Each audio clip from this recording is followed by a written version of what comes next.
لیے کتنی تنہا، اداس اور ویران ہوگی، میرے لیے یہ خیال سوہان روح بنا ہوا ہے۔ میں نے کہا، کون کہہ سکتا ہے تم ہم دونوں سے پہلے رخصت ہو جاؤ؟ مستقبل کے متعلق یوں اندازے لگانا ٹھیک نہیں ہوتا۔ مجھے تو امید ہے کہ ہم دونوں، میں اور تمہارے پاپا، ابھی بہت سے سال جئیں گے۔ آقا ابھی جوان ہیں اور میں بھی ابھی تگڑی ہوں۔ 45 سال تو میری عمر ہے۔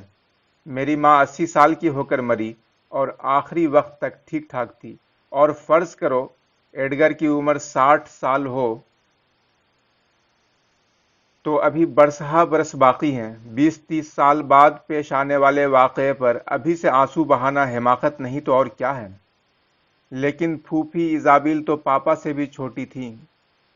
پھوپھی ایزابیل تو غم و اندوہ کی زندگی گزار کر مری۔ اس کا تو خیال رکھنے والا ہی کوئی نہ تھا، وہ جیتی کس لیے؟ اس کے خاوند نے تو اسے 13 سال تک نہ پوچھا کہ کس حال میں ہو۔ بیٹی، تم ان باتوں پر کوڑھنا چھوڑ دو۔ تمہاری سب سے بڑی ڈیوٹی اب یہ ہے کہ اپنے ابا کے سامنے خوش و خرم نظر آیا کرو، تاکہ انہیں جلد آرام آ جائے۔ اس طرح اداس اور چپ چاپ رہ کر تم انہیں اور بھی بیمار کر دو گی۔ نیلی، میں پاپا کو سب سے زیادہ چاہتی ہوں۔ میں ایسی کوئی حرکت نہیں کروں گی جس سے ان کو دکھ ہو۔ میں انہیں اپنے آپ سے بھی زیادہ چاہتی ہوں، اور اس کا ثبوت یہ ہے کہ میں روز رات کو دعا کرتی ہوں کہ میں ان کی زندگی میں نہ مروں، تاکہ انہیں میری موت کا دکھ نہ جھیلنا پڑے۔ بہت اچھا جذبہ ہے، لیکن اس پر عمل بھی ہونا چاہیے۔ یہ نہ ہو کہ ان کی صحت یابی کے بعد یہ سب جذبے ماند پڑ جائیں۔ یہ باتیں کرتے کرتے ہم ایک ایسی جگہ پہنچے جہاں سڑک پر ایک دروازہ دائیں طرف کے علاقے میں کھلتا تھا۔ کیتھی کی طبیعت دھوپ نکلنے کے ساتھ ہی بہتر ہو گئی تھی۔ وہ کود کر دیوار کے اوپر چڑھ گئی اور بیری کے ایک درخت کی بالائی ٹہنیوں سے بیر توڑنے کی کوشش میں اس کی ٹوپی دروازے کے دوسری طرف جا گری۔ دروازے کو تالا لگا ہوا تھا، اس لیے اس نے دوسری طرف کود کر ٹوپی اٹھانے کا ارادہ کیا۔ میں نے اسے احتیاط کرنے کو کہا تاکہ کوئی چوٹ نہ لگ جائے، لیکن اتنے میں وہ ادھر چھلانگ لگا چکی تھی۔ چھلانگ لگا کر اس نے ٹوپی تو اٹھا لی، لیکن اب واپس دیوار پر چڑھنا اتنا آسان کام نہ تھا۔ پتھر نہایت ہموار لگے تھے اور خاردار جھاڑیاں سہارا دینے سے مانے تھیں۔ کیتھی کی آواز دیوار کے دوسری طرف سے آئی، نیلی، تم بھاگ کر گھر جاؤ اور چابیاں لے کر آؤ۔ اس دروازے کو کھولے بغیر واپس آنا بہت مشکل ہے۔ میں نے کہا، ٹھہرو، تم ان جھاڑیوں میں اپنے ہاتھ لہو لہان مت کرو۔ چابیوں کا گچھا اتفاقاً میری جیب میں ہے، شاید ان میں سے کوئی لگ جائے۔ میں نے ایک ایک کر کے تمام چابیاں لگا ڈالیں، لیکن تالا نہ کھلا۔ چنانچہ میں نے کیتھی سے کہا کہ وہ جہاں ہے وہیں کھڑی رہے، میں ابھی گھر سے مزید چابیاں لے کر آتی ہوں۔ لیکن میں ابھی گھر کی طرف قدم اٹھانے ہی والی تھی کہ مجھے دیوار کی دوسری طرف سے گھوڑے کے قدموں کی آواز نزدیک آتی ہوئی محسوس ہوئی۔ کیتھی بھی خاموش ہو گئی تھی۔ میں نے کیتھی سے سرگوشی کے انداز میں پوچھا، کون ہے کیتھی؟ کون آیا ہے؟ وہ بے چینی سے بولی، نیلی، جلد دروازہ کھولو، کسی نہ کسی طرح۔ ادھر سے ایک بھاری سی آواز آئی، ہیلو کیتھی، کیا حال ہے؟ بھاگو مت، مجھے تم سے کچھ بات کرنی ہے۔ کیتھی کی آواز آئی، نہیں نہیں مسٹر ہیتھ کلف، میں آپ سے بات نہیں کروں گی۔ پاپا کہہ رہے تھے کہ آپ انسان کے روپ میں شیطان ہیں اور ہم دونوں سے نفرت کرتے ہیں۔ نیلی بھی یہی کہتی ہے۔ لیکن میں اپنے لڑکے سے تو نفرت نہیں کر سکتا۔ یہ اس کی زندگی اور موت کا سوال ہے۔ 3-4 ماہ پہلے کیا تم اسے خطوط نہیں لکھا کرتی تھی؟ پھر تم نے پیار محبت کا تماشا بنا لیا اور ایک دم خط لکھنے بند کر دیے۔ میرے پاس تمہارے خطوط کا پلندہ پڑا ہے۔ اگر تم نے الٹی سیدھی بات کی تو میں وہ سب تمہارے پاپا کو دکھا دوں گا۔ تم نے پہلے لنٹن کو پیار محبت پہ ابھارا، وہ بیچارہ دل سے تمہیں چاہنے لگا تو تم نے ہاتھ کھینچ لیا۔ تم نے اس کا دل توڑ کر بہت برا کیا، اگرچہ میں نے اور ہیریٹن نے بہت کوشش کی ہے کہ وہ تمہیں بھلا دے، لیکن وہ کمبخت ہے کہ سمجھتا ہی نہیں۔ اس کی حالت روز بروز خراب ہوتی جا رہی ہے اور مجھے امید نہیں کہ وہ اگلی گرمیوں تک زندہ رہے۔ اب صرف تم ہی اس کے دل پر مرہم رکھ کر اس کی تیزی سے گرتی ہوئی صحت کو سنبھالا دے سکتی ہو۔ میں اندر ہی سے بولی، تم اس معصوم بچی کو جان بوجھ کر چکر میں ڈال رہے ہو، میں تمہارا جھوٹ سچ خوب سمجھتی ہوں مس کیتھی، میں ابھی کوئی پتھر تلاش کر کے تالا توڑتی ہوں، تم اس کی باتوں میں نہ آنا۔ کیا تم نے یہ ناممکن بات سنی ہے کہ کوئی کسی اجنبی کی محبت میں جان دینے پر تلا ہوا ہو؟ ہیتھ کلف بولا، مجھے معلوم نہیں تھا کہ تمہارے جیسے کن پھوسیے بھی یہاں موجود ہیں۔ سنو نیلی، میں تمہاری بڑی عزت کرتا ہوں، مگر تمہاری یہ دو طرفہ پالیسی بڑی غلط ہے۔ تم نے کس ڈٹائی سے اس بچی کو سکھایا ہے کہ میں اس سے نفرت کرتا ہوں، اور کس طرح اسے خوفزدہ کر کے ہمارے گھر سے متنفر کیا ہے؟ کیتھرین، میں اس پورے ہفتے گھر سے باہر رہوں گا، تم میرے سچ جھوٹ کا اندازہ خود وہاں جا کر کرو۔ کاش تم لنٹن کی صحت کا خود اندازہ کرو، پھر تم کو پتا چلے گا کہ ایک مرتے ہوئے جوان بیٹے کے باپ کو جھوٹ بولنے کا ہوش نہیں ہوتا۔ میں قسم کھاتا ہوں کہ لنٹن موت کے قریب پہنچ چکا ہے، اور اب تم اور صرف تم ہی اس کو بچا سکتی ہو۔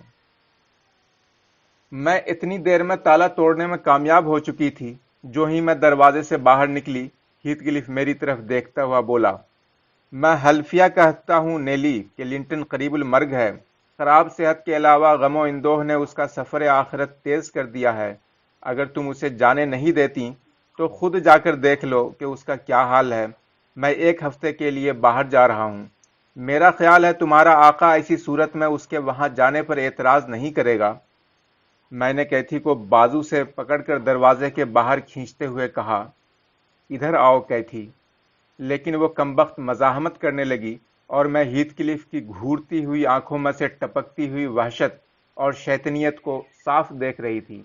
اس نے اپنا گھوڑا جھکایا اور کیتھی کے عین پاس آ کر بولا، مس کیتھرین، تمہیں شاید معلوم نہیں کہ میری لنٹن سے نہیں بنتی۔ ہیتھ کلف اور جوزف بھی چند منٹ سے زیادہ اس کے ساتھ نہیں گزار سکتے۔ اس کے ساتھ کسی کی طبیعت بھی نہیں ملتی۔ اسے ہمدردی اور محبت کی ضرورت ہے، اور تمہاری طرف سے ہمدردی کا ایک لفظ اس کے لیے بہترین دوائی ثابت ہوگا۔ نیلی، یوں گھور گھور کر آنکھیں پھاڑ کر مت دیکھو، میں اپنے لڑکے کی موت کا سوچ سوچ کر مرا جا رہا ہوں، اور تمہیں ذرا بھی رحم نہیں آتا۔ کیتھی، وہ دن رات تمہارے ہی خواب دیکھتا رہتا ہے۔ تمہاری خط و کتابت کی بندش کے باوجود اسے یقین نہیں آ رہا کہ تم اس سے محبت نہیں کرتی۔ میں نے دروازہ بند کیا، ایک بڑا پتھر اس کے آگے رکھا تاکہ وہ دوبارہ نہ کھل جائے، کیتھی کو اس طرف گھسیٹا اور چھتری کھول لی۔ بارش شروع ہو چکی تھی۔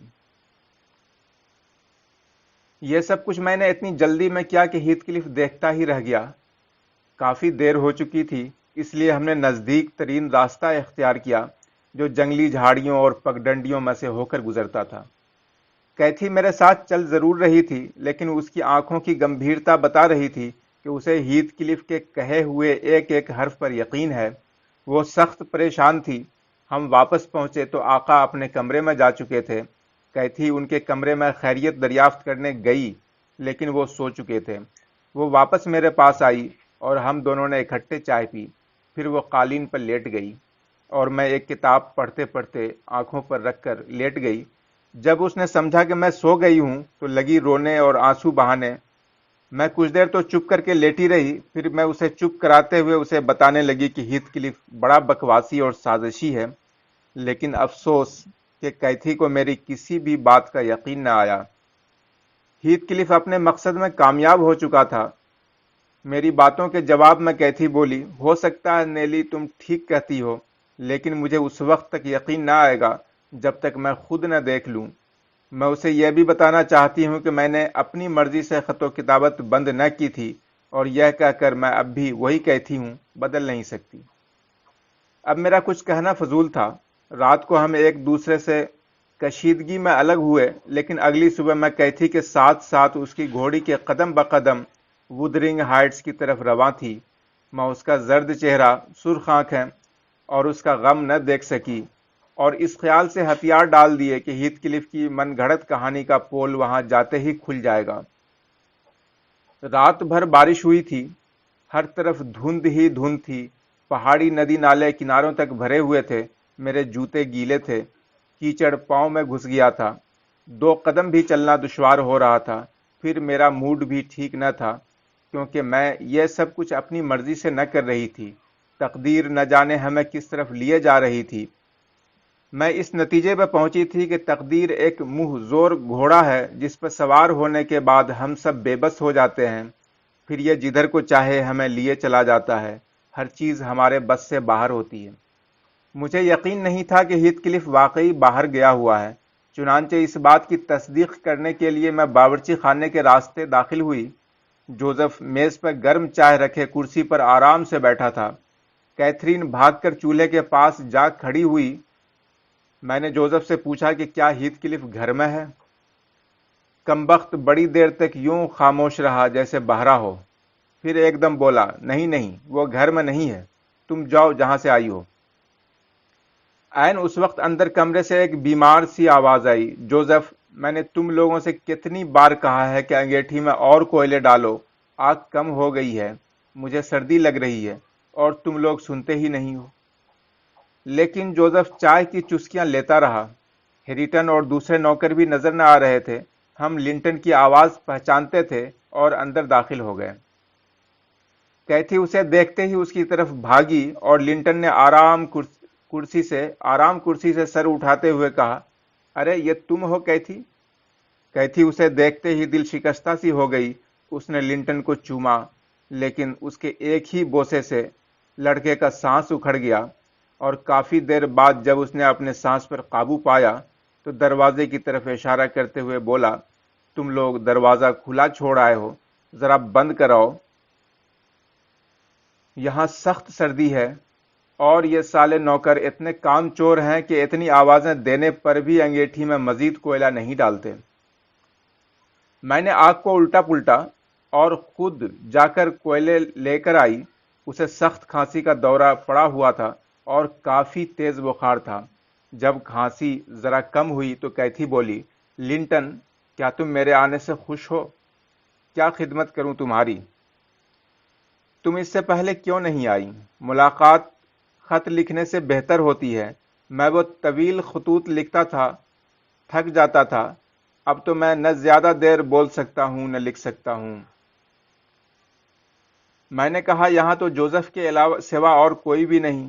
اس نے دروازے کی طرف منہ کرتے ہوئے تھکے ہوئے لہجے میں کہا، جب سے پاپا گئے ہیں ضلع کو تو بس گمرٹن جانے اور گھومنے پھرنے کے سوا اور کوئی کام ہی نہیں، اوپر تو کوئی آتا ہی نہیں، اتنے حرام خور ہیں یہ نوکر، ناچار مجھے نیچے آ کر لیٹنا پڑا۔ میں نے کیتھی کو اس کی طرف زیادہ ہی مائل ہوتے دیکھ کر پوچھا، تو کیا تمہارے ابا ہیتھ کلف تم پر توجہ نہیں دیتے؟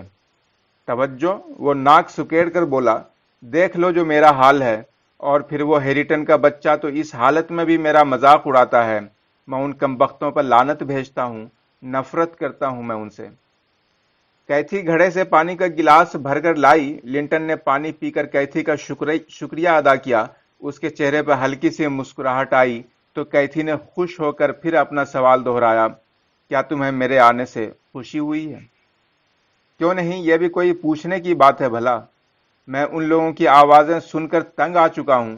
تم تو میرے لیے فرشتہ رحمت ہو، لیکن مجھے بہت دکھ ہے کہ تم بہت دیر سے آئیں، اور پاپا تمام الزام مجھ پر تھوپ رہے تھے کہ میں ہی نالائق ہوں، میں الو کا پٹھا ہوں جو تم کو متنفر کر چکا ہوں، اور یہ کہ اگر وہ میری جگہ ہوتے تو اب تک تمہارے والد کی جگہ گرینج کے مالک بن چکے ہوتے۔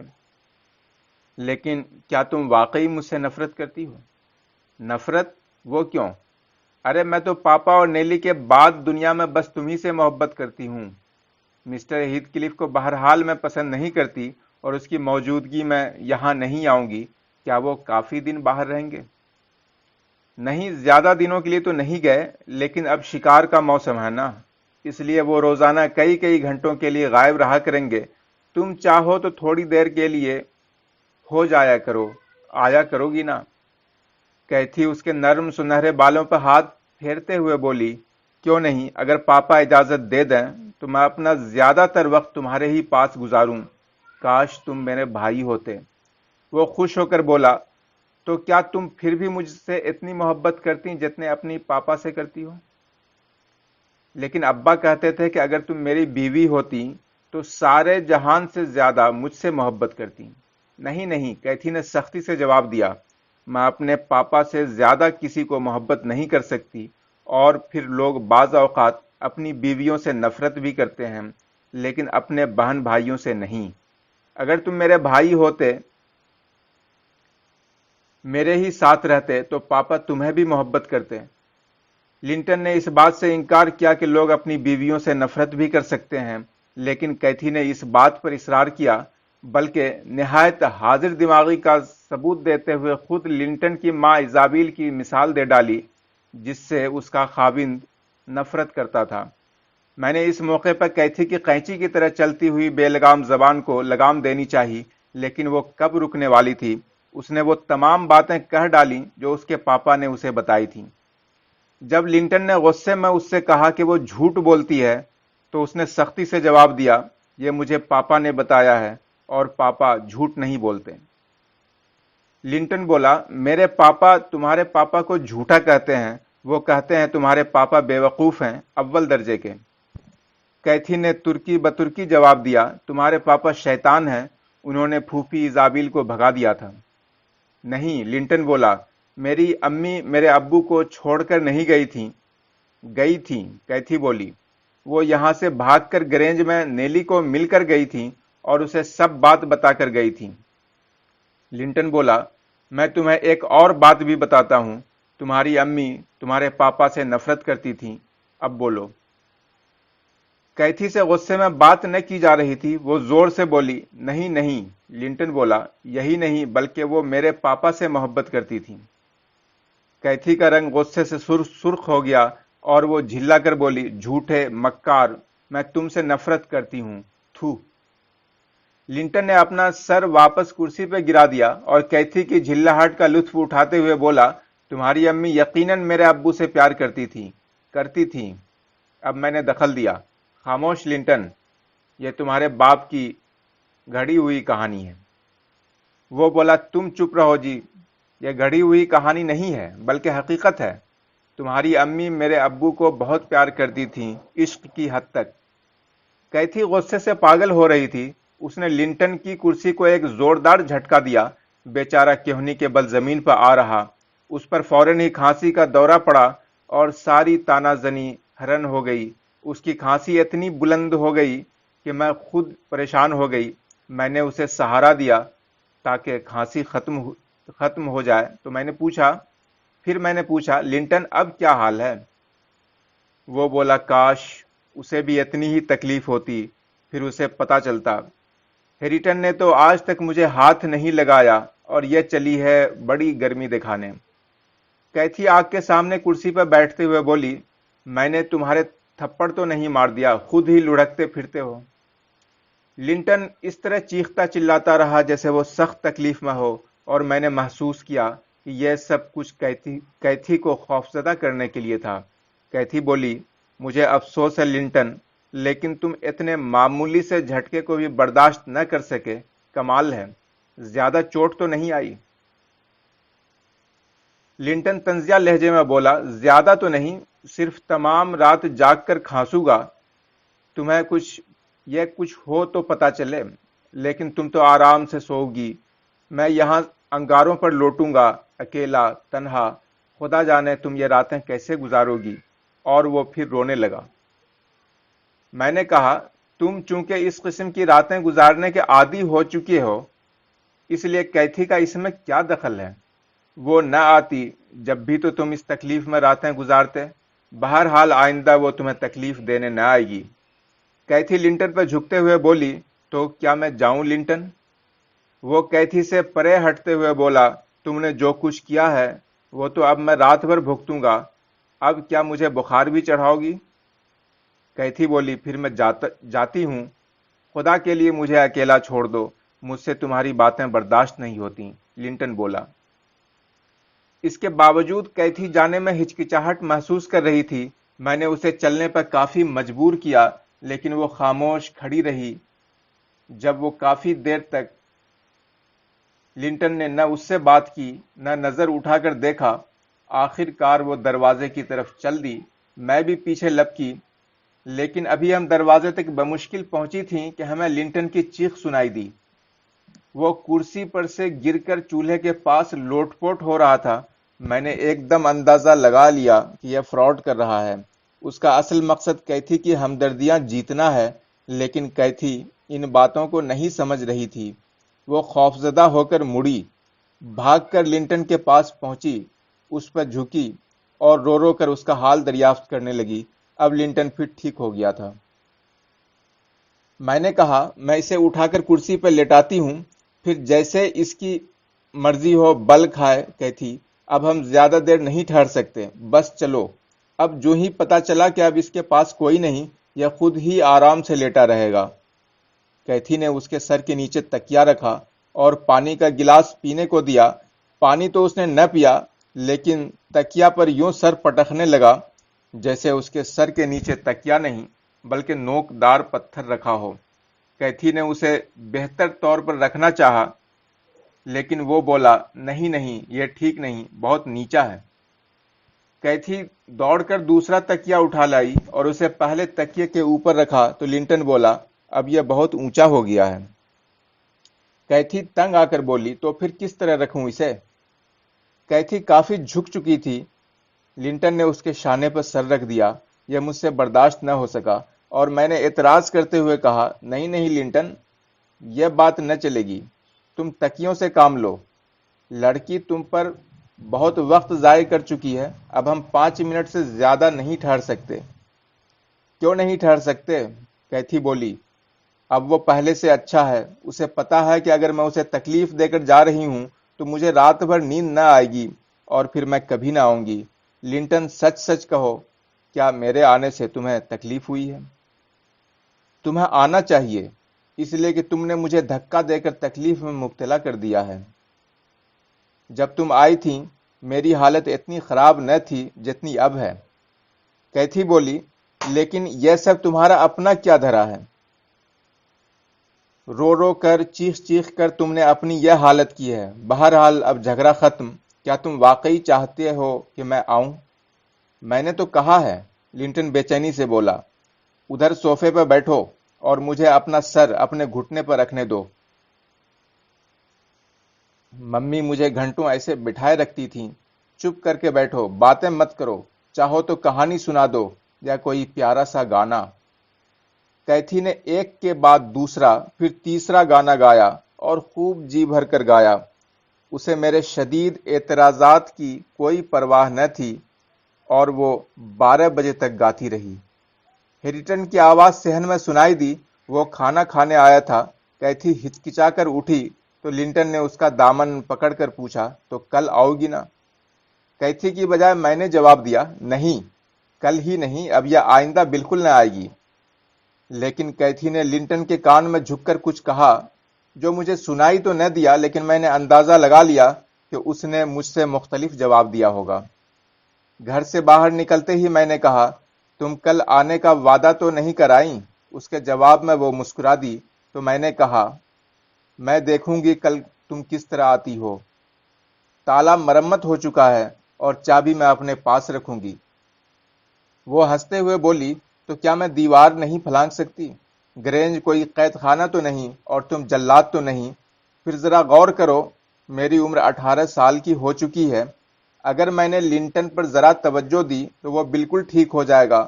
وہ مجھ سے چھوٹا ہے، میں اسے صحت یاب کرنے میں ضرور کامیاب ہوں گی۔ صحت مند ہو کر وہ کتنا خوبصورت نکلے گا، پھر ہم ایک دوسرے سے بالکل نہ لڑیں گے۔ کیا تم اسے پسند نہیں کرتی نیلی؟ پسند؟ میں نے کہا، تم پسند کی بات کرتی ہو؟ میں نے اس جیسی فضول مخلوق نہیں دیکھی آج تک۔ ہر وقت بیمار بیمار، بمشکل تو وہ اس عمر کو پہنچا ہے، اب اور کتنا جیے گا؟ خود اس کے باپ کا کہنا ہے کہ یہ لڑکا بمشکل 20 سال کی عمر تک پہنچے گا، اور میں تو سمجھتی ہوں کہ وہ آئندہ بہار سے پہلے ہی چل بسے گا۔ اور یہاں تو وہ اتنا غیر اہم فرد ہے کہ اس کے نہ ہونے سے کسی کو کچھ بھی فرق محسوس نہ ہوگا۔ اچھا ہوا اس کا باپ اسے ہمارے یہاں سے لے آیا۔ اس سے جتنا نرم سلوک کرو اتنا ہی خود غرض بنتا چلا جاتا ہے کمبخت۔ میں خوش ہوں کہ تمہاری اس کی بیوی بننے کے امکانات معدوم ہیں۔